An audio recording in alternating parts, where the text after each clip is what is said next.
My name is Jasmin and I have Behçet's disease. Behçet's is inflammation of the blood vessels all over the body. It can be in your legs, your GI, which is your stomach, your intestines, your brain, your heart, your lungs. I'm always in some type of pain. The earliest symptoms I remember, I was 5 years old and it was just a little ulcer on my gums, like right around here. Didn't think nothing else of it. I also got like a lot of ear infections. Everything when I was young was pretty normal. When about 2021, I started getting urogenital ulcers.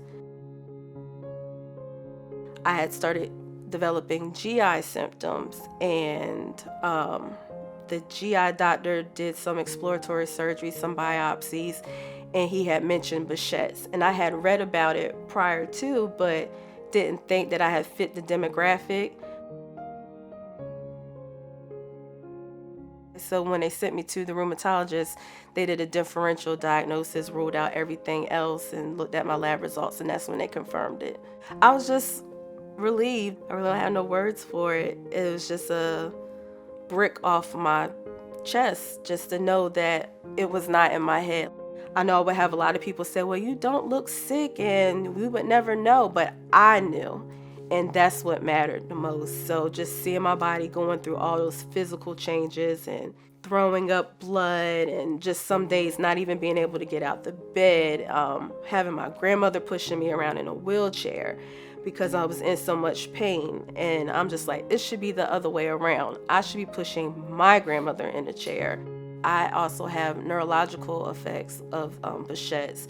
So I get the dizzy spells and I black out, the migraines. I can see the doctor 3-4 times a month.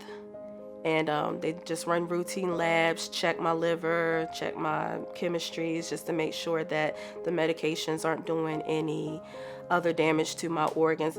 Trust your intuition. If something feels off, then it is. Don't second guess yourself and advocate for yourself. Definitely living alone is not an option for me. And at first, I've kind of felt like a failure because I was like, I'm an adult moving back home. And I felt defeated. My mom was like, no, you have an illness and that is not your fault. You're not a failure. I would not be here today if it wasn't for my support system. My mom, my grandmother, stepmom, even my brothers, like when they would see me sick, Sissy, what do you need? What's wrong? The laboratory professionals and pathologists are the reason I have my diagnosis. They looked at my biopsies, they looked at my red cells, they looked at my white cells and all my counts, and they're the ones that determined my ranges for the doctors to piece together what was going on in my body. So without the doctors having that knowledge of what was going on inside my body, they would have never been able to find that I had this rare disorder to begin with. At this very moment, I'm optimistic because I have goals, attainable goals that I feel like I can achieve while still caring for myself and not putting too much physical exertion on myself. I have this disease. This disease doesn't have me.